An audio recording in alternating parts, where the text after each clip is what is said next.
Yeah, and there are going to be some hot takes. I can feel it in my bones. Have you been reading my notes, Brian? Yes. Do you know what I'm going to say? Yes.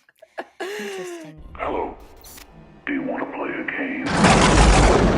What's your favorite scary movie? Be afraid. Be very afraid. See dead people. You're gonna need a bigger boat. Here's Johnny. The power of Christ compels you! The power of Christ compels you! Whatever you do, don't fall asleep. Welcome to Talking Horror with Jamie and Nikisha. Hi, I'm Jamie. And I'm Nikisha, and this is Talking Horror with Jamie And Nikisha. where we share our love for all things scary and talk horror through the lens of human behavior. Well, welcome, everyone. Welcome. Yes, that was nicely high-pitched, Jamie. I'm proud of you. You're so gorgeous. welcome. A beautiful timbre. A beautiful timbre. Well, we are knee-deep into season 9, you guys. So fun. Still can't believe that it's been 9 seasons. 9 Yes. seasons of pure 9 seasons for your entertainment. Of entertainment. And today we are talking about the 2025 gothic science fiction drama Frankenstein, or Frankenstein, whatever you want to call him. Respectfully, Father, you do not know this man. He tries to control and manipulate everything and everyone around him. Like every tyrant, he delights in playing the victim. His only advantage, I would say, is he's far cruder than he believes himself to be. Cruder? Please explain yourself, my child. For one, he's easy to spot. You can see him, even on a busy street on market day. Jamie is doing her best monster mash. I'm going to call that the monster mash. The monster mash, monster dance. So this movie was directed and written by Guillermo del Toro, and it stars Oscar Isaac, Jacob Elordi, Mia Goth, and Christoph Waltz, which I have not seen him in a movie, Christoph, in literally since Django. I know he's done a million other things besides that, but every time I think of him, I just think of Django. Sure. Or Inglourious Bastards. Right. Both incredible movies. So heavy spoilers if you have not seen Frankenstein. It is on Netflix, so what are you doing? Go watch it. And then What are you doing? What are you doing? Pause this right now, log into Netflix Exactly. and be like, oh, monster time. Exactly. It's monster time. And then Monster time. when you're done, come back and see if you agree with all of the things that we have to say about this movie. Yeah, and there are going to be some hot takes. I can feel it in my bones. Have you been reading my notes, Brian? Yes. Do you know what I'm going to say? Yes. Interesting. I know. I'm so excited. Yeah. All throughout this, every time we do a movie, I'm always so excited to hear you guys' thoughts about it. Sure. Mostly me to too. just change my mind about how I feel about it. Convince me I am wrong. Convince Damn. me. It's either that or I get validated by how you all feel, and then I feel Sure, the same. And then sure. I'm like, okay, cool. So obviously heavy spoilers for Frankenstein 2025. And Jamie, please hit us with those trigger warnings. Yes. So if you don't like lots of surgery things and lots of, it's not like Surgery. insides on the outsides, it's just insides. We're just seeing a lot of insides, being put together and be, resuscitated and gross, bad, gross. Gross, bad, gross. Gross, bad, Gross, bad, gross. Okay. If you don't like scientists who don't abide by the rules of law of men and death and things like that, this isn't for you. I mean, there is definitely some scenes of gore. Yes. Some pretty gross segments. A lot of talk about wanting to die, like the creature wanting to die, and not being able to. Like death during childbirth, child abuse, abuse in general. I mean, I would maybe characterize like Dr. Frankenstein and his monster as like child abuse in a way, because in the beginning, because he's like still learning things. Gun wounds, fatal gun wounds. Yeah. Cool. Drowning. When he falls, the monster falls into the ice. That whole ice ship. Sure. Just being cold. Just being cold. I hate being cold. It's so funny. The older that I get, the more. Dumping. Oh yeah, trauma dumping. Oh my god, yeah. Actually, let me tell you my side of the story. Let me dump all this on you. Oh my god. Great. Anything else? You would say the older you get? Oh, the more I enjoy being cold. Is it because I'm close to death? Is that? Wait, the more you enjoy being cold? You like being cold? I do. Interesting. Last night, I walked our dog at like 11 p.m. and I came back in. I thought it was never going to be warm again. Oh, no, I love it. It's like I have on a light jacket. It's 40 degrees outside, and I'm living life. You heard it here first, mind. folks. Yeah, Nikisha loves the cold. I do. What were you gonna say, Brian? Oh, I like being cold when it's manageable. Fair. Yeah. I love coming in from the cold into like a warm, comfy, cozy house. I think it's less about being cold and more about like what the warmth can offer me. Yes. What the warmth can offer in exchange for the brutal cold. Yeah, it just can offer me a safe space, a cozy place. You know, a reason not to go out and cancel plans. You know, the usual. We love canceling plans. I feel like millennials are like kings and queens of canceling plans. Absolutely. We should have made it in the first place. We're ambitious, and then we're like, yeah. Totally. If I made it in advance, you got to check in with me the day of, because I probably feel differently and I don't want to go. So absolutely. Totally. But if you do go, it ends up being fun like 90% of the time.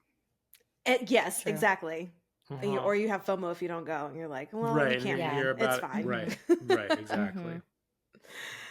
Great. Well, you're not going to miss out on anything Frankenstein if you're still listening to this. But before we get into everything that is this beautifully shot movie, producer Brian is going to give us some words. Yes. Hi, everybody. Producer Brian here. Hi, YouTube. You can, of course, find us on YouTube and wherever you get your podcast. Put them in your ears and be like, wow, how interesting. But you can also find us on social media at Talk Horror Pod, wherever we are on social media. And the real ones are TikTok and Instagram. So you can find us there. Follow us there. We're doing some fun stuff there. It's a good time. Woo. We're having a good time. Oh, and and also don't forget to review us wherever you listen to us, because people like Aisha said, I love your show on Spotify. So thank you so much for that. That was very sweet of you. I love your show too, Aisha. But you creeping in on Aisha? No. Thank you for the kind words. Anyway, moving on. So definitely find us on social media at Talk Horror Pod. You will not be disappointed. And if you are, stay following us. Anyway, that is all. Cool.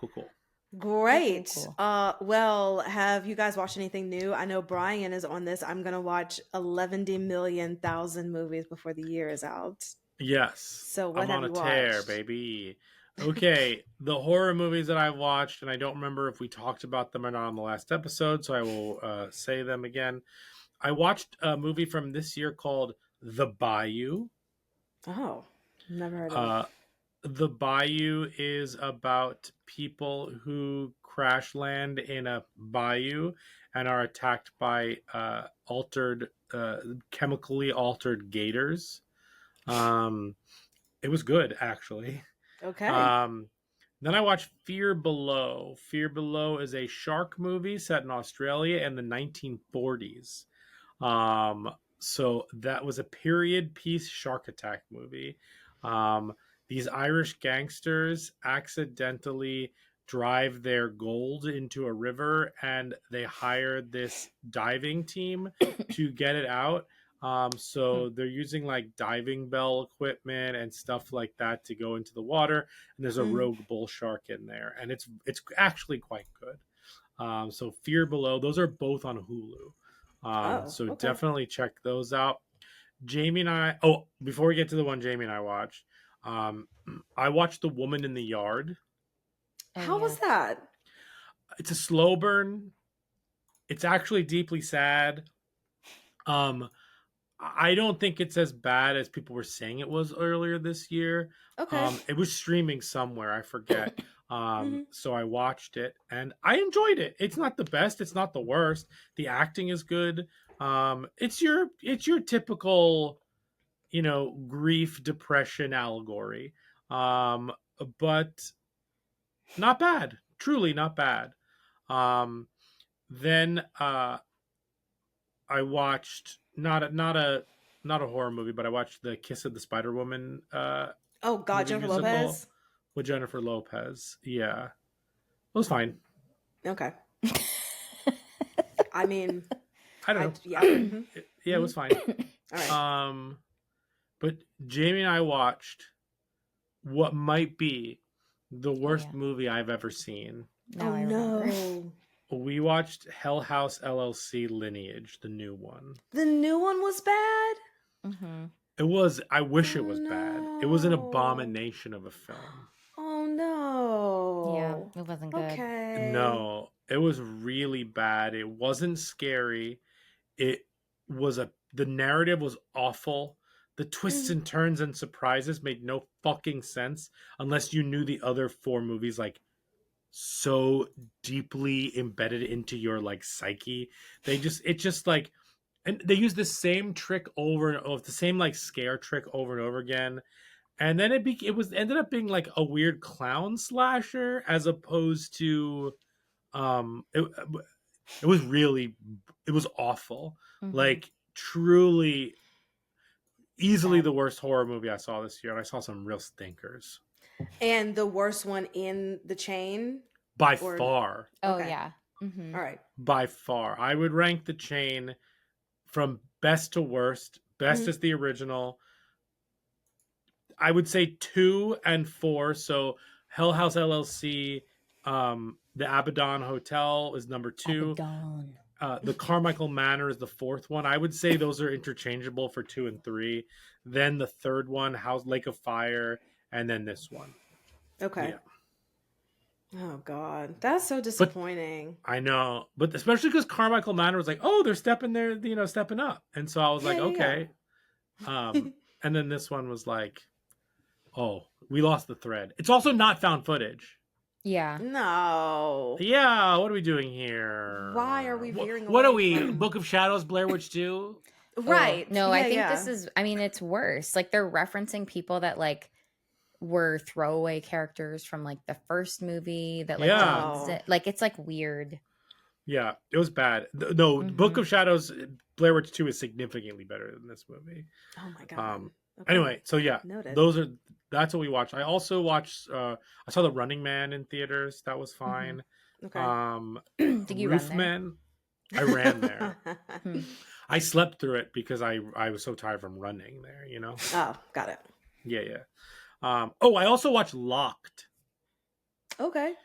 That was the one with Bill Skarsgård who gets trapped in a SUV when he's trying to rob it, and Anthony Hopkins is the owner, and he's like torturing him in the car while he's self-driving around.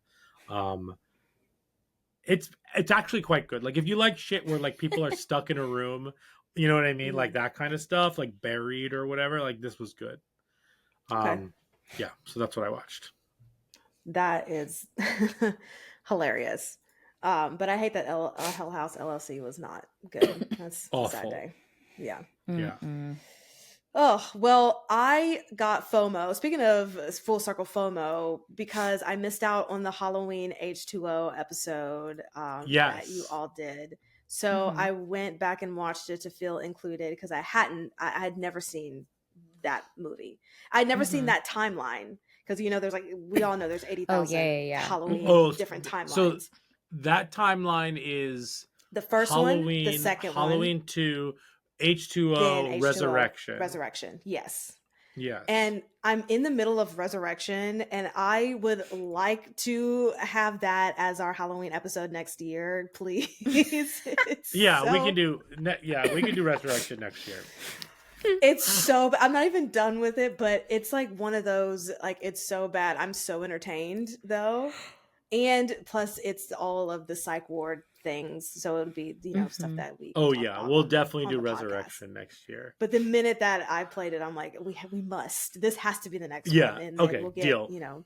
Matt Woods back and do Uh-huh. that. But Yeah, Matt would happily join us for Resurrection. but it was just so funny. H2O was. I didn't realize Did you that was enjoy Josh it? Hartnett's. I had an okay time. I didn't realize it was Josh Hartnett's first movie ever, which is like fucking baller. That was the first movie that Oh, he yeah. ever Sure. did, like feature film that he ever did. I was just, maybe because we've watched so many Halloween movies, it's like, what could possibly be different? Why are they changing the timeline? Like, what is the purpose of this? Other than to just go wacky like all of the Friday the 13th movies. I just like am upset that we're not having Michael Myers like in an underwater cabin, like slashing, I don't know, like divers or something. Like I just need extreme Sure. circumstances. So it was okay. But it definitely made me just want to finish the timeline, which is why I'm in the middle of watching Resurrection Totally. right now. Did you listen to the episode with Matt by chance? I haven't yet, no. Okay. We did. I won't spoil it, but we discovered why that movie feels off altogether. Oh, okay. Okay, Yeah. great. I'll listen. And I also just laugh at the mask, the 1998, like that whole Michael's mask was just, it felt very awful. cartoonish. Yeah, and it felt yeah, off. Yeah. And totally. it didn't feel scary. Also, yeah, there was a lot going on. LL Cool J was fucking random, but I loved him, so fine. But yeah, I'll listen to the podcast and figure out. But what's also funny to me is we always call it H2O, which I'm sure y'all probably already mentioned in the podcast, but it's like supposed to be like Halloween 20 years later. But we all think it's like, oh, it must be Michael Myers and some type of like water element because they're all saying H2O. Yeah, He's so wet. Oh, he can never wet get dry. Yeah, he's like, there's barely any water in the movie except for her alcohol problem. Yeah, just so she's wetting her whistle. Yes, yeah. But I'll listen back to the podcast. But I just was like, also, if you don't want it, I can just tell you. I'll tell you later. I'll just tell you what happened. No, I want to listen. I want to put, more view counts. I'll just tell you it's okay. Love it. Obsessed. But yeah, so I just wanted to also just petition for Halloween Resurrection to be our next Halloween movie. Cool. So for next year. Done. I'll put it on the calendar. Yes. And I need to catch up on Welcome to Derry. I think an episode came out last night and I didn't watch it. We didn't watch it either yet. Yeah. Gorgeous. All right. Well, let's get into Frankenstein. We need a plot summary, and producer Brian is going to give us a 2-minute plot summary of this 2.5-hour long movie. What's the plot? Okay. Indeed. Yeah, so instead of 2.5 hours to tell us, you have 2 minutes to tell us. Mm-hmm. Okay. Are you ready? Yes. Great. Ready, steady, Frankenstein. So it's Frankenstein. You all know Frankenstein. But in this version, Victor Frankenstein, as played by Oscar Isaac, is found by a Danish crew in the Arctic, and he's being hunted by his monster. The monster falls through the ice, so it gives Victor Frankenstein time to tell his side of the story to this captain. He was raised by a doctor. His mom died when he was young during childbirth. He decides to grow up and defy death as a doctor. He is abused by his father. His father hates him because of many different reasons, because he looks like his mom and not like him, essentially. He has a younger brother. So as they grow older, he gets expelled from college for basically doing an experiment where he can bring people back to life. Then he gets his younger brother's future father-in-law basically decides to fund his experiments. He builds a man, and the man, he abuses him, and the man essentially escapes. On the flip side, then we hear the monster side of the story. The monster kind of starts as this childlike character. The monster is super strong and cannot die. The fiance, as played by Elizabeth, Elizabeth is the name of the woman, played by Mia Goth, who also plays the mother at the beginning under prosthetics. Um, uh, Basically, kind of like feels bad for the monster. Anyway, the monster starts to become more of a person, realizes its place in the world, ends up hunting down Victor Frankenstein, and then the monster finds him, and Victor Frankenstein ends up dying. But before that, he accidentally kills Elizabeth, Victor, that is, and blames it on the monster. The monster ends up forgiving him and is kind of left to go into the world, kind of to figure out, through loneliness. The end. The end. Loneliness. Ooh. And that's the plot. All right, let's start it off with our first segment, Trick or a Treat, where we let you know right off the bat, was this a trick, we hated it, or we don't know how we feel about it, kind of in the middle, neutral, or treat, it was an absolute delight from start to finish. Trick. Treat. Jamie, trick or treat? I would say this is an treat. Yeah, producer Brian? I'm gonna say treat, but low on the treat. I wouldn't call it because I did enjoy it, but definitely on the lower end of treat for me. Yeah, I absolutely agree. Lower end of treat for me, but I did enjoy like the first 2 hours of the movie. Yeah. Great. So let's get into the nitty gritty details with likes and gripes.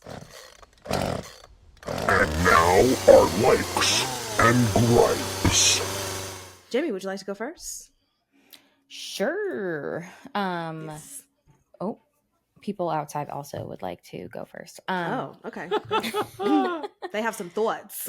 But to clarify, also, I'm with you on like treat, but like lower treat, like treat, yeah, sure. Treat B.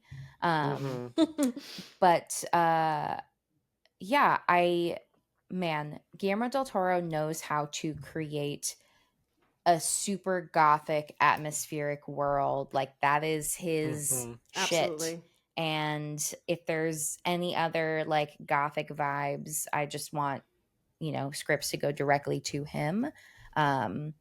Because he like that's the stuff that he really has an eye for. And, from the jump, like you really feel immersed in that time. I really love Oscar Isaac. I didn't really know what I was going to say there, other than I love Oscar Isaac, and he's a dreamboat. That's enough. I like Mia Goth. Yeah. I find Jacob Elordi so interesting because yes, the things that I've seen him in, which is just a couple of things, are all so vastly different. Like the breadth of like what he has done makes him super fascinating to me. And this is another role that I think he like has completely transformed himself. Not just like physically, but just like another character that he's playing that is so unlike any other character I've seen him play. Agreed. And it's just like really like he's just very impressive, and it makes me very excited to see like what other projects he picks, because it definitely feels intentional. And And so I just, in general, I'm looking forward to the other stuff that he is in. Yeah. And can I just add to that? Because this is going to be a Please. hot take. Ugh, I hope I don't get Hot, canceled for this. hot. But I feel like I haven't seen a lot of Jacob Elordi stuff, but I feel like what Timothy Chalamet is trying to do, Jacob Elordi is like doing as far as being like Interesting. completely different characters. Like I would not have expected Jacob to be cast in Frankenstein, but was so pleasantly surprised, to your point, Jamie, of how he transformed not only the outside, but his mannerisms, his manner of speech, Mm-hmm. and His then voice. the voice and the life that he brought to the character. And not to take anything away from Timothy Chalamet, and also to say they act circles around me. I will not, I'm not comparing, that, but I just feel like sometimes Timothy comes off as like, I want to do all these different kinds of things, and maybe he just hasn't had the opportunity to do that. But I feel like the roles that Jacob has been given is like, yeah, you're on track to really be such a well-versed and well-rounded actor. And he wasn't even. It was supposed to be Andrew Garfield, but he had to drop out for scheduling, and then Elordi got it. So that's interesting too. Yeah. Interesting. Yeah. This made me go down like a rabbit hole. Is Timothy Chalamet a nepo baby? No. Okay. I didn't think so. I didn't. I just wasn't sure. Yeah. Interesting. Thoughts. Well, I was just like, you posed an interesting hot take, and like I'm chewing on it, and like I definitely think that there's something there of like, he's in these like big budget, yes, like really like, these are like movie theater movies that Timothy Chalamet is starring in. And yeah, like I don't think that he's necessarily doing that many different things, even though the movies that he's in are like pretty good. Right. But in terms of like, and I haven't seen all of the things that he's been in. Like I still haven't seen Call Me by Your Name. It's a great movie. I know I need to see that. But like Little Woman and I don't know. I'm having this like seeing things through a different lens. Yeah, you really, Sorry. No, I think it's really interesting. Yeah. But yeah, so then that makes sense you asking about the nepo baby of it all, because that would put some perspective in it if he was a nepo baby. And again, not saying that like either of them are good or bad or whatever. Right.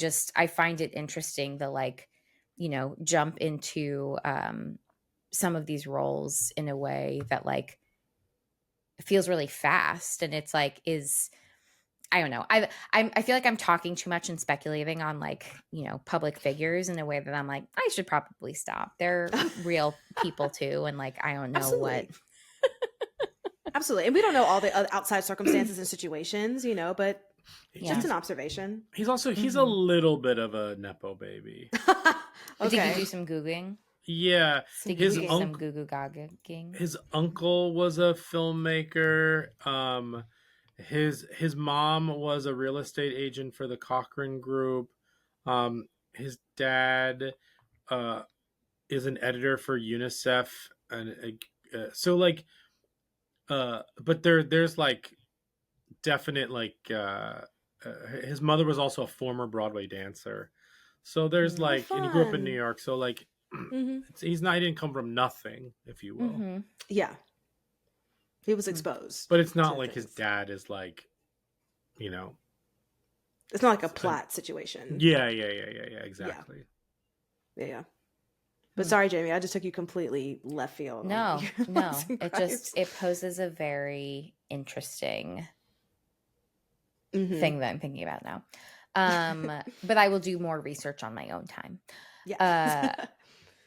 Love Me a Goth. I feel like she plays this like very like sweet, gentle, deeply compassionate, which also feels very different from a lot of the other things that we've seen her in. Sure. So yeah, just always, I just think she's just very interesting as like a person. Yeah. Oh, She's a little Yeah. wacky, and like Yeah. I appreciate her for it. So wacky. Super wacky. The again, like not just the gothic world, but also like the costuming. Yeah. Hot, loved it. Maybe not hot, but like it's just very, very romantic and very Yes. like, you know, over the top. Really enjoyed that. Okay, so I have like mixed feelings on like the childhood stuff. Cuz like I understand, you know, them giving him this backstory of him like being abused by his father and like how that affected him in like a position of power essentially. And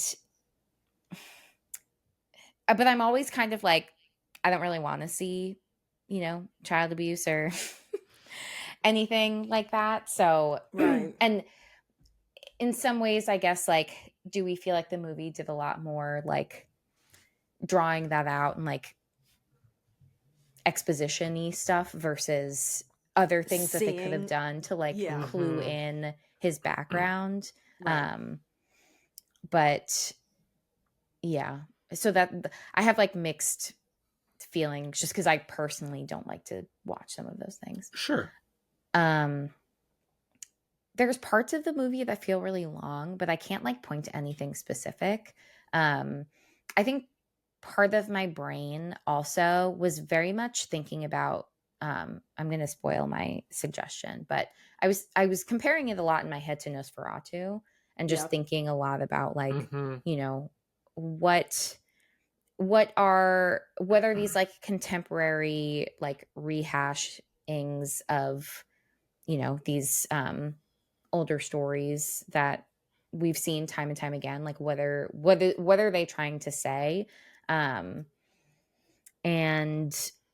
I think that there's meaning here, but the end of this movie feels like they are, I guess, like spoon feeding you. Like it feels so over, like hits you over the head of like, we've come to a conclusion that like love above all else and I forgive you and like blah, blah, blah. You are my father, blah, blah, blah. Like, I don't know. It just, we spent like 2 hours and 20 minutes on this like intense rabid goose chase of like, kill me, and if you don't, I'll kill you, and like I'm gonna try to kill you, but you also can't die, and just like this hatred, and then this like little conversation leads them to resolving like absolute peace and everybody's fine Yeah. and everything is chill. And also, like, how am I going to spend 2.5 hours with these people and not really feel anything at the end? Yeah. I feel like it took away from like the impact of everything else that had led up to this point. Yes.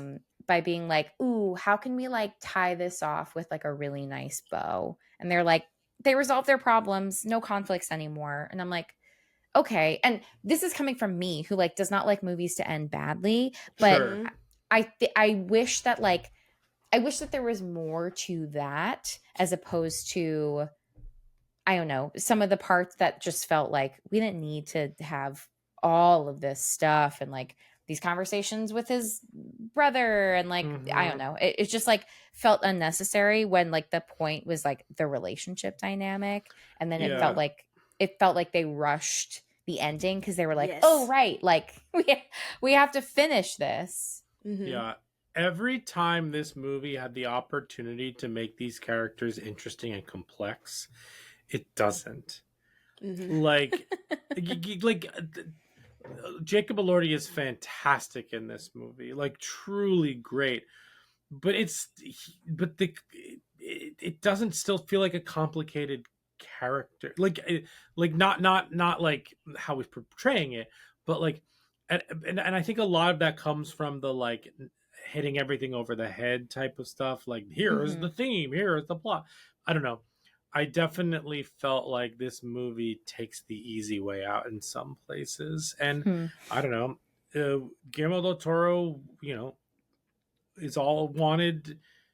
I don't know. He took the themes of the book and like made them his own, and the book is a lot darker, and the book is a lot. Um, the book isn't like happy endings. Yes. Like this one very much is like, well, I guess I just gotta like, find love somewhere else. I guess like, well, 'cause I'm gonna live forever. I guess I don't know. Like, I don't know. That I also I'll get to my that stuff there, but I agree with what Jamie said for sure. Yeah. And well, just to say that also makes me pose the question, did they have like a focus test group and there was another ending and it just didn't work out? Because like you said, Jamie, how quick they come to the resolution feels like either this wasn't completely thought out or they had to pivot for some reason. And it just feels like you said, hitting over the head with the themes of like, oh, we need to make sure that this Frankenstein, that we know that the monster is not the bad guy. So we're going to really set that up and have that throughout the beginning, instead of making it what the book is or what previous versions were of it, this complexity of the monster and not really knowing what he's going to do or how he's going to move, and that makes it more interesting for the viewer, as opposed to this one. I feel like, and again, like Brian said, it has nothing to do with how Jacob portrayed it, but in the writing of it, how the monster is so much more passive in a lot of this. Even though at the beginning it's like he's yelling, "Bring him to me!" But then we get all the way 2 hours later to like, "Oh, well, it's fine. Everything you did to me, I'm good, forgiven. I'm good. It's all good. We're fine. We've resolved our problems." That doesn't make sense. I will say I could have spent the whole movie just at that farmhouse, like watching him help them. Oh my god, yeah, that was the sweetest thing. That's the best part of the whole movie, for sure. Yes. That was so fucking sweet, man. Loved it. But yes, Jamie. No, the only other thing is like I kind of wish that Mia Goth was used a bit more. Yeah. Because again, like I find her so interesting and I think that she did a really good job in this, but I feel like they kind of underutilized her. Definitely. But yeah, I'm sure other people will have other thoughts. So I will end there. Yeah. I'll piggyback off because you said the majority of my things. I think we've talked about this. I know we have talked about this before, but I know it's been a while of just how beautifully some movies are made and how you could just pause at any point and it just feels like a picture in a museum or like a beautiful painting. And I feel like the entire 2.5 hours was this movie. So it was just so aesthetically pleasing. I love Gothic architecture. I love the clothes, like anything London 1800, like give it to me all day. Sweeney Todd is like one of my favorite musicals, but also movies of that. Yes. And I literally was just thinking like, where's Sweeney Todd in the middle? He's somewhere in here in these tunnels. The bodies are somewhere down here. They're working together. They're in cahoots. In cahoots. In cahoots. And even some specific things, the beautiful caskets for the parents. Oh yeah, gorgeous. I loved seeing that. I loved Guillermo del Toro does so many nice beautiful wide shots in this movie. And so even there was a point where in the flashback and right after Victor's mom had passed and he's like running and he falls on the couch to like cry and there's this huge like beautiful family portrait and he has this long cape that's just like flowing and I was like, oh my god, why do we wear more capes? Yes, thank you. More They're capes. Just so dramatic. I know Edna Mode said no capes, but I actually think that we should have more capes. Like the superheroes, fine, it gets in the way, I get it, but for us regular people, every day all day. I'll find you a cape for Christmas, Jamie. Thank you. My goal. Yes, but I first when I saw this movie was 2.5 hours long, I thought, am I going to get through this?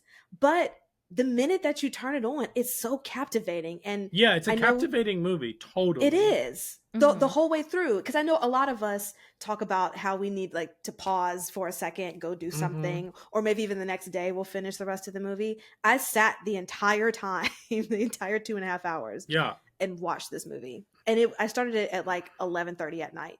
Oh, and damn. just watched it all the way through. Because it was just so it was beautiful. The acting company is incredible, like Jamie had mentioned. I always will love a titled time card of like chapter 1, this person. Oh, this, yes. and then like yes. and now Frankenstein's story. Uh-huh. But just to add to that, I found it hilarious, but hilarious in a bad way, when the monster finally gets on the boat and gets to Victor, and Victor was like, well, I was just explaining my side of the story. And then the monster's like, well, sit down. Let me tell you my side of the story. Oh, we my laughed. God. We laughed. It's like, what are we doing? What are we doing here? That just, anyway, that took me completely. Do I have a story to tell you? Like, around here, we do things a little bit differently. Yeah. And that, I mean, it just took me off because this monster was throwing people like rice at a wedding, trying to get to Victor. And he finally gets to them, and it's like, you're not immediately trying to rip his head off or even like throw the captain out of the way so you can get to Victor. That makes no sense. And why is it that stark of a change when you didn't give a fuck about anybody else? But now you're like, oh, well, let me press pause. Let me stop. Yeah. And let's get. Here's the tea. Here's the tea. Where's my tea kettle? It was very weird. Another thing just about how the movie was made, I loved the score. I thought that the music was excellent in this. And then the last thing that I will say is just the ending again. You spend all of this time, like you said, Jamie, with this cat and mouse chase, and for it to all just end on, oh, I have so much empathy, sympathy for what's going on, and I now realize, or I'm such an evolved being now that I can just forgive you. Then why did you have to kill all those people to get to him if you already kind of fixed in your mind that you were going to forgive Victor and then move on? It just, was not forgiveness. Can satisfying. You imagine? Every time. Disgusting. Yeah, it is. It made the movie fall. It made such an incredible movie fall flat. Yeah. For me. I was watching or reading, I don't remember what it was, but I was something. I was verbing something. I was like watching a TikTok or something, and it was like, you could have the best movie in the world, but if you don't land the ending, people are going to forget about your movie walking out of the theater. The ending is the last thing, obviously, that people see, and that's the thing that they remember the most, how they feel coming out of the theater. So, and it doesn't have to be a shocking ending or a twist ending, but it has to feel cohesive to the rest of the piece. Yes. And this one was just like, oh, okay, that's it. What was the point of 2.5 hours? What was the point? And I know, I guess, like what Jamie was saying, the themes and trying to hit you over the head of like, oh, the human is the actual monster, and the monster is not the monster. It's an innocent bystander, and all of this. And I mean, that's like the overall thing with Frankenstein in general. But this one really feels like it does just keep hitting you over the head with it. And then the final like head blow was the forgiveness scene. Like, okay, well, now I'm just out. Like, I understand you wanting to humanize the monster as much as possible, and if you want to do it more than the other movies, totally fine. But just that last one, it just didn't land for me. And so you're watching 2 hours and 15 minutes of really great acting and scene work and scenic things, and then you're just like, okay, well, that was cool. Yeah. But yeah, that's all that I have. Brian? Sure. So I've seen this twice. I saw it once in movie theaters, and I watched it again on Netflix. This second viewing, I liked it more and less at the same time. Mm-hmm. All my expectations were already set, so that kind of made me enjoy it more because I was able to like watch for little things here and there, and just kind of follow the story a little bit more, with the emotional arcs of characters a little bit more. And that's where the disappointment came in. Everything we've talked about in terms of them not really being that complex. I agree with Jamie. I think you can streamline the father stuff, the mother and father stuff at the beginning. I wanted to spend more time with Elizabeth because did did she fall in love with the monster? Like she met the monster 1.5 times, and like that was such her empathy and sympathy for the monster was such a big part of her character. I just couldn't get on board because we saw them once in the basement of that tower. You know what I mean? Yeah. Like I wanted more time with that. I wanted her to have more time with both of the brothers. Like Jamie said, I wish they had given her more to do because it's an interesting character and character dynamic for sure. Also, I'm sorry, you can't have the monster asking for a companion, kill the only woman in this movie, and then not have a third act where you do Bride of Frankenstein. Absolutely. Agree.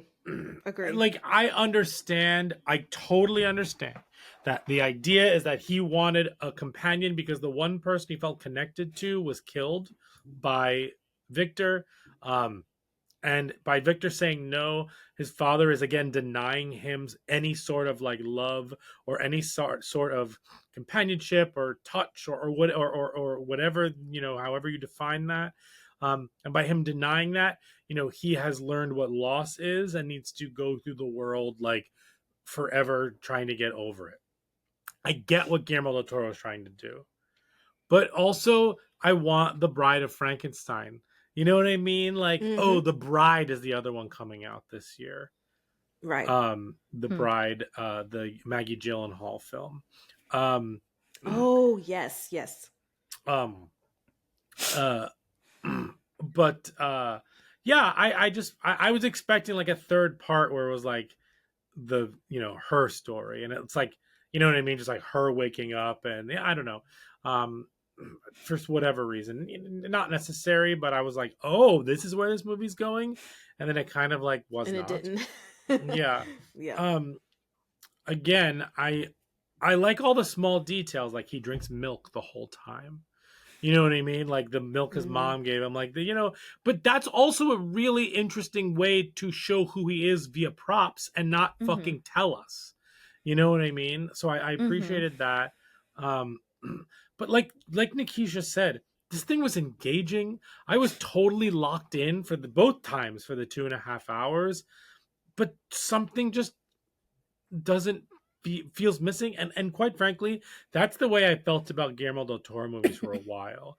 They're beautiful to look at, they are impeccably made, they're really wonderfully acted, but at the end I really I don't care about the characters, and it feels like a lot of the complexity is undermined by kind of how he like overly exerts the themes and stuff. For instance, The Shape of Water, that carnival movie that we watched, with Bradley Cooper, where he's the mentalist. I forget what it's called. I don't know. I just feel very emotionally detached from his films, and this was no exception. And I think that he kind of, for me, my taste, he undermines himself a little bit by almost getting too sappy and too fairy tale like sometimes. So that's kind of my take on the movie. But like, I liked it. This is not a bad movie. I just wanted more from it in different places. Oh, Crimson Peak is another one that is like beautiful to look at, but I don't feel anything about that movie. Yeah, but for that, I just wanted more emotionally from this movie, and I just did not get it. But visually, I was just like in heaven. It was I have like a question. candy for the eyes. Definitely candy for the eyes. Do you feel like Guillermo del Toro has the same issue like M. Night Shyamalan in like maybe someone else needs to be helping to write, you know, or do you feel like it's a different set of things? I I think it's don't know. different. Okay. I that's an interesting question. Yeah. My gut was that it's a little bit different, Okay. like Jamie said. But I have to think about that the way that you kind of presented it. Jamie, why do you say it's different? Yeah. Oh, Thank yeah. you. So, That's yeah. what I was gonna say, Jamie. Because I think that M. Night has like been consistent in how he writes character dialogue.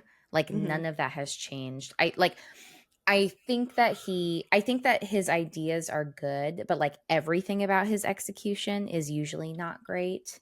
More often than not. I think that Guillermo del Toro is, I think, better at like capturing the vibe, even if like there are still things kind of missing from it. And like I think that he's had more successes than failures in comparison to M. Night in terms of like, and also like, you know, he's making these huge big budget movies that like, you know, have a lot of visual sequences and like potentially CGI and like all of this stuff. But I still think that he does a good job at like kind of grounding it to the best of his abilities. And yeah, I don't know. I definitely think that like his projects are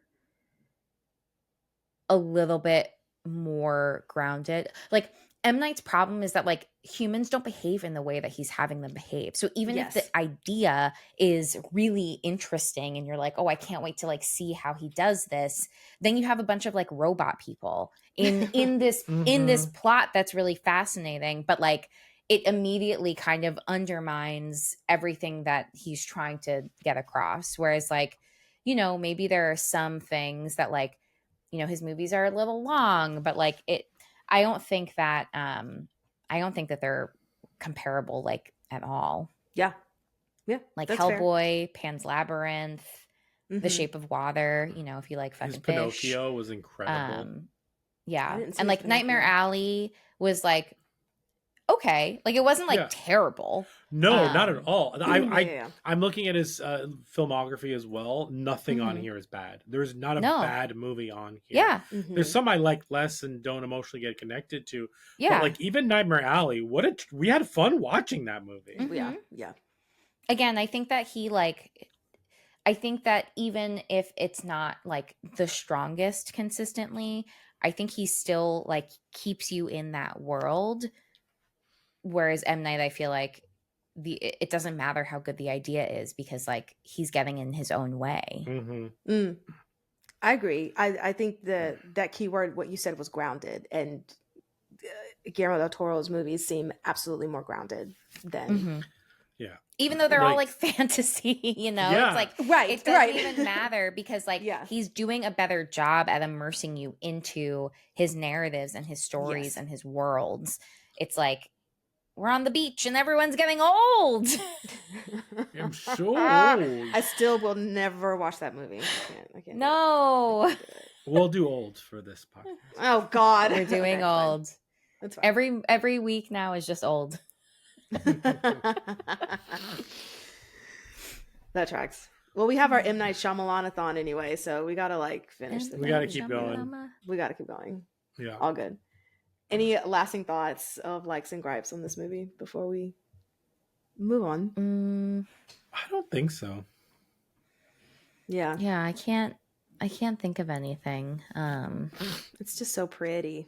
Oh, my favorite, another one of my favorite scenes is I really like the scene where Oscar Isaac Frankenstein is presenting his thesis with that like half person on the slab catching the apple. That was super cool for sure.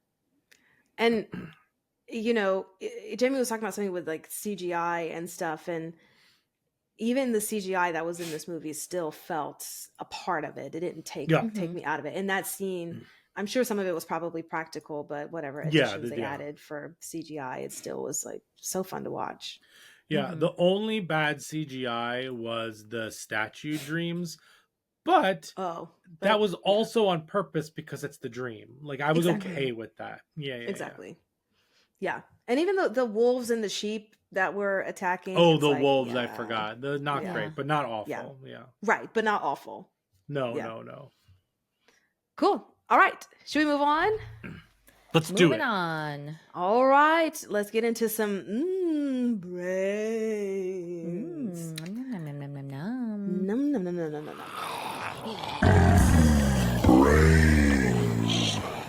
Nummy nummies. All right. Not nummy nummies. You always got to take it one step further. Okay, Jamie, my first question to you deals with Frankenstein and his like crazy ambition to, want to be better than his father and all the things. So that had me thinking about the idea of pushing yourself to your fullest potential. So my question to you is, how can we find the balance of pushing ourselves to our fullest potential while not letting ambition consume us in a way that takes us from reality, where we like lose ourselves in the process of trying to attain a goal? Yeah, I mean, let's chill out. Good, that was a great question.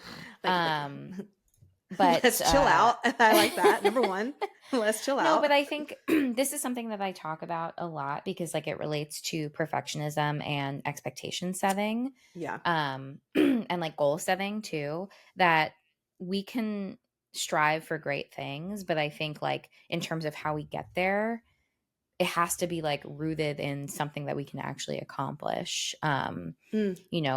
Perhaps the idea of like, how do we bring the dead back to life is not the most grounded. Right. It's like a little bit far-fetched. Interesting. Go on.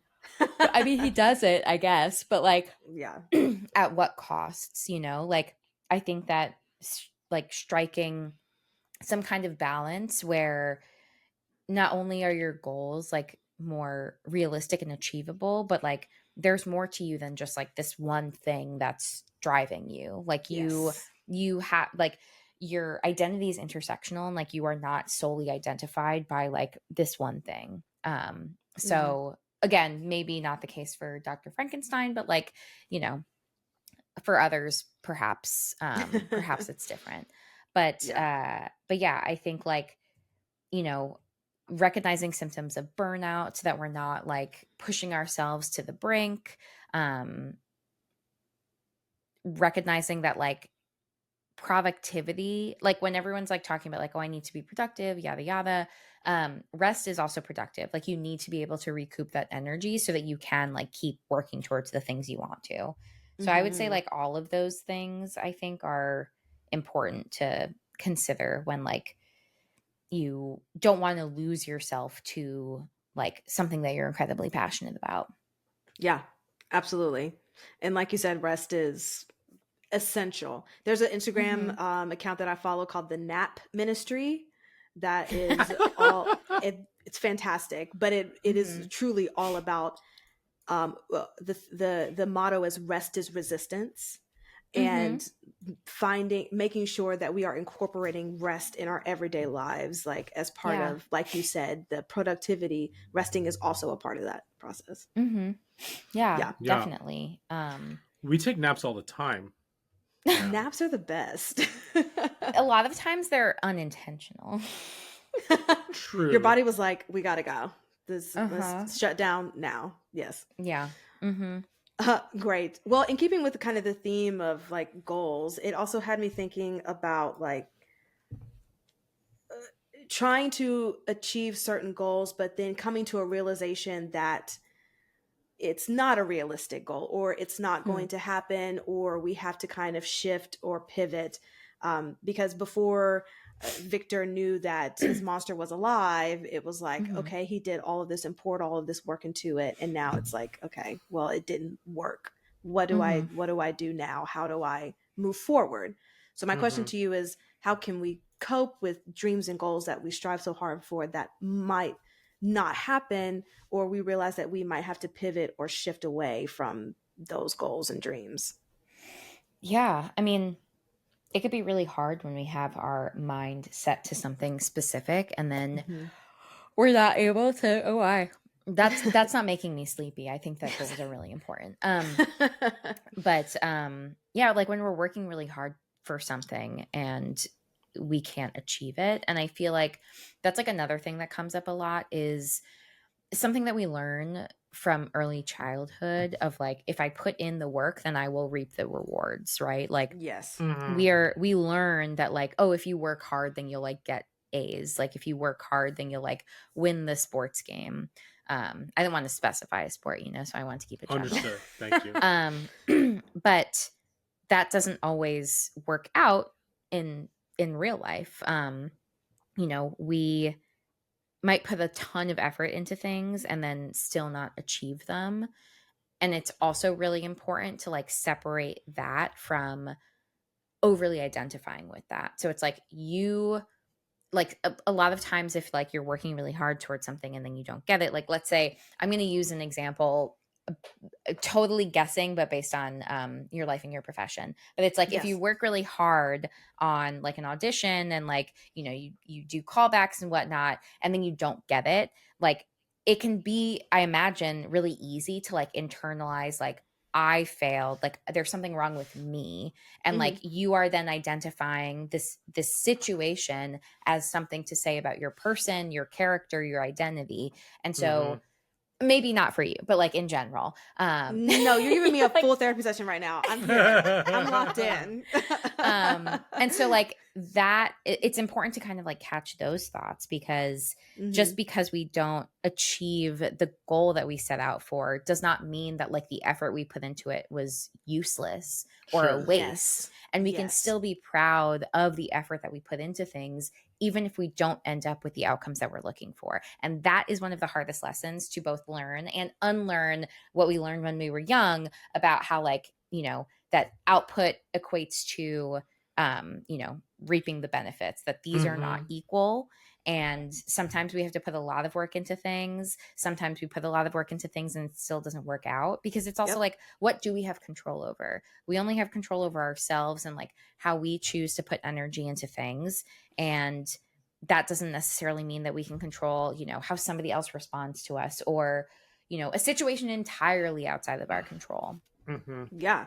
Jamie just preached to y'all. I hope y'all all heard that. That was a sermon for everyone. Oh my God, thank you. I also feel like in the macro, it's talking about the millennial dilemma of like, we were taught, if you go to school and you get your education, you're going to have a good job. You're going to be able to pay for a house and have kids. And all the jobs are going to be available to you, more jobs, because you have this higher education. And then it's like, well, we did all the things, but circumstances, and like you said, things that are out of our control have happened to where we can't reap those benefits, even though that's what we were taught. So now we are all having to shift. Tricked ya. Right. Truly, we all got. We did get got, huh? We got, but we're making it work and we're figuring it out because we have no choice but to figure it out. Right. Yes. We but have no choice. We have no choice. But you're right. It's also just all that to say, it doesn't have anything to do with like us or internalizing it. Like you said, it's sometimes just everything else. Great. So this next question has to do with two things. A YouTube video that I saw about a woman talking about choice, and in the movie, Mia Goth's character, there's a scene where she's talking to Victor about how she is choosing the younger brother, even though she was like hanging out with Victor and they had like some type of thing going on, but she was like, nope, I'm going to be with your younger brother. So deal with it. And then it had me thinking about the video that I saw where this woman was talking about choice and how it's not necessarily, we shouldn't think about right or wrong, like should I go to Yale or should I go to Harvard, but just making a choice and not thinking that going to Yale will, if it goes bad, then Harvard was the right choice and we should have did that, So I guess I just want to know your thoughts on, do you agree about that argument of choice, of how we should be looking at it? we should just be making a choice as opposed to one is like right or wrong. Yeah.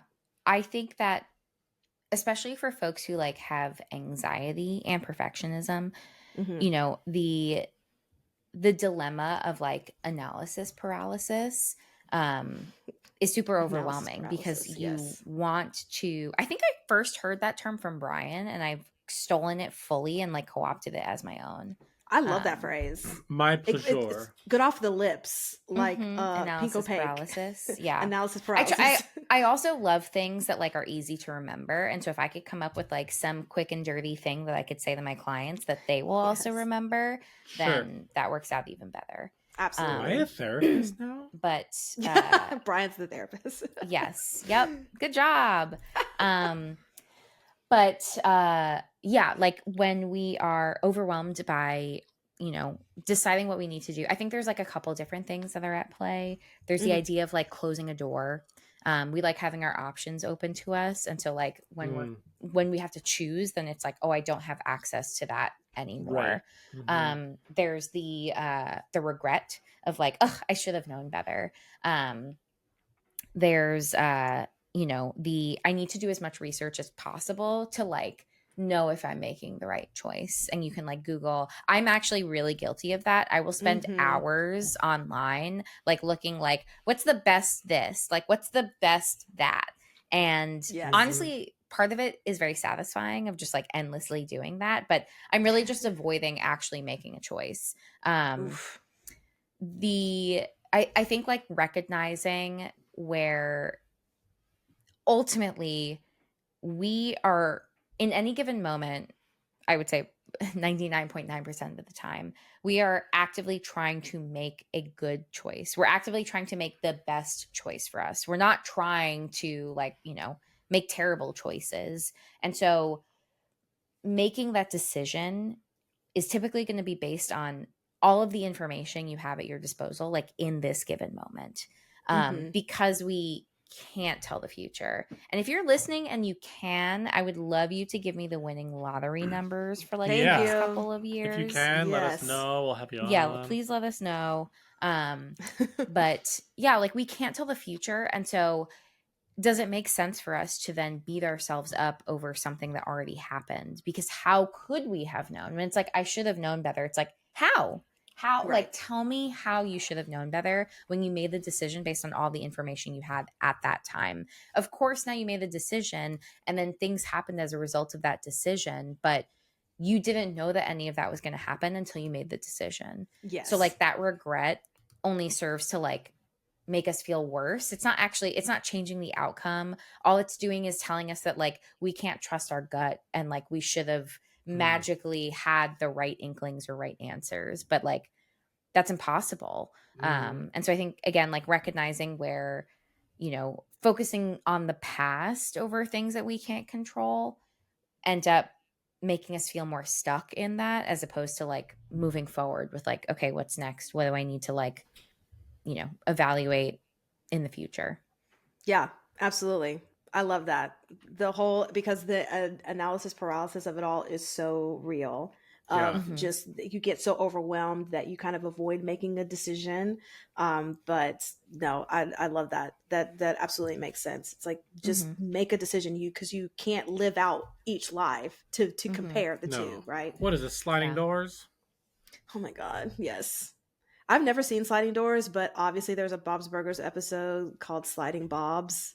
And it's like what would have happened if he didn't meet his wife and all that stuff. And it's great. But anyway, great. And then my last question, very quick question. Do you think that Victor can be a Billy or Stu question, or is he just outside of it? Like just a person that kind of like had good intentions that failed? Movies don't create psychos. Movies make psychos more creative. Yeah, pizza screen, baby. Billy or Stu? I feel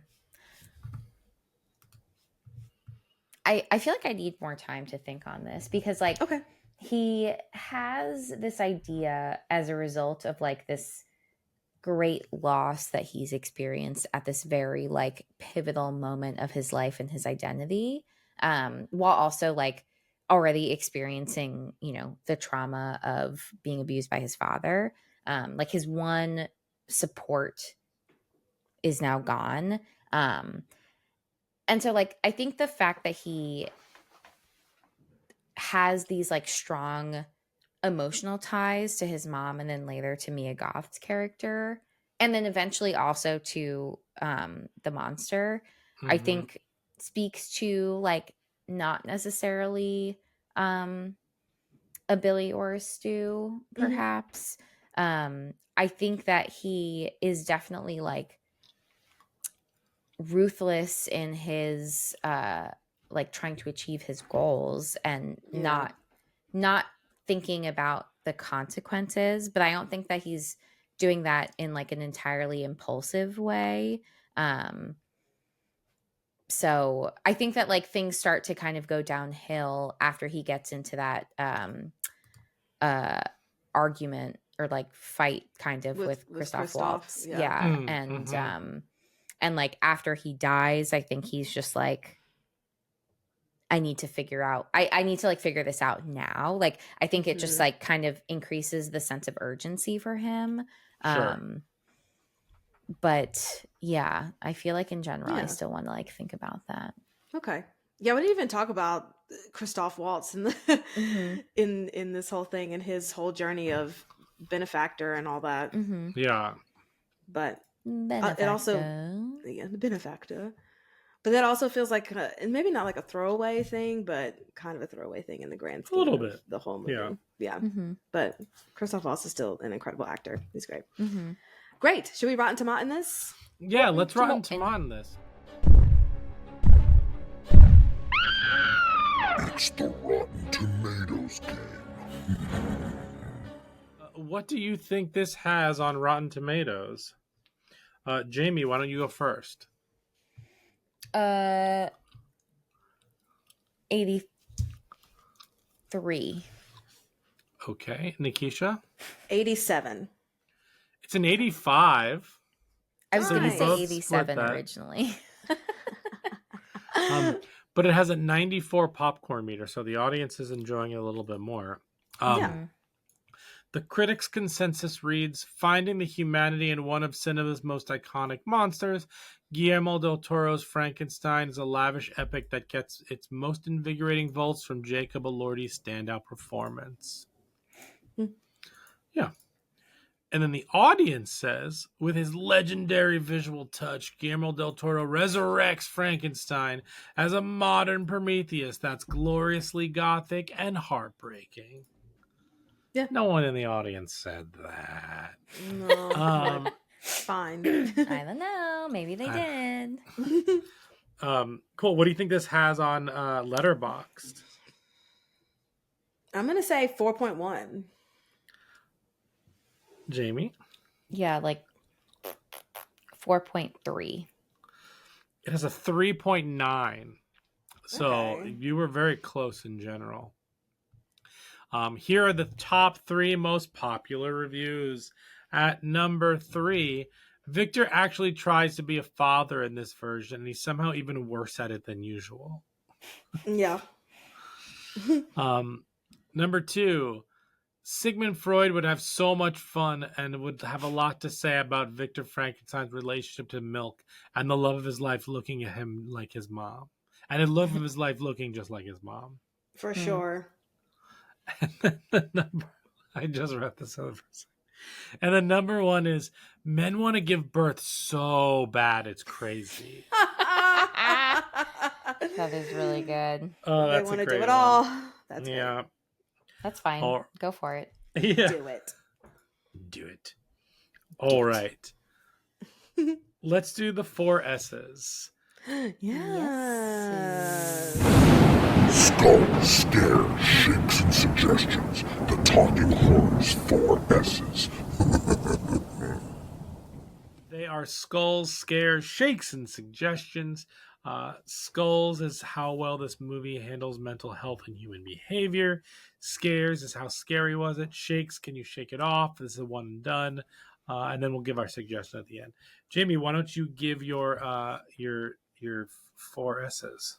3. Sure.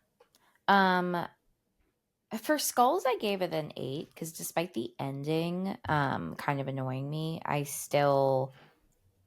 think that there's a lot of humanity in this movie. For Scares, I gave it a 1. I don't really think that this is super scary, but like there are some definitely like atmospheric creepy moments in this. And then for Shakes, I'm torn between like a 6.5 and a 7. I'll go with a 7. I was gonna say just round up. Yeah. Nikisha? I gave this a 7 for Skulls, a 2 for Scares because it was gory. I liked it, and I like the gore, and then an 8 for Shakes because it was just God to sit through a 2.5 hour movie and not stop in the middle of the night. Yeah, Good for you. It's good stuff.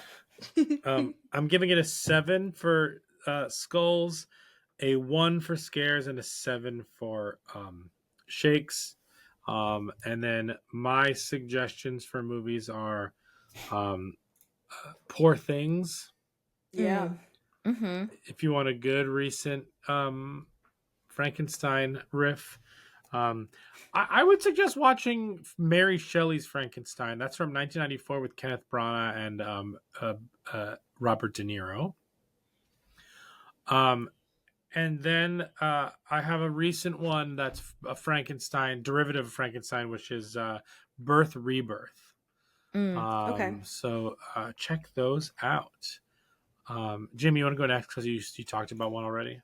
Yeah, it was just that one. No Squad 2. Cool. The recent one. Yeah. Right. Yeah, I had that too. I think we already mentioned the others that I had, Crimson Peak and Sleepy Hollow, just for aesthetic gothy vibes. Love it. Cool. Yeah, great.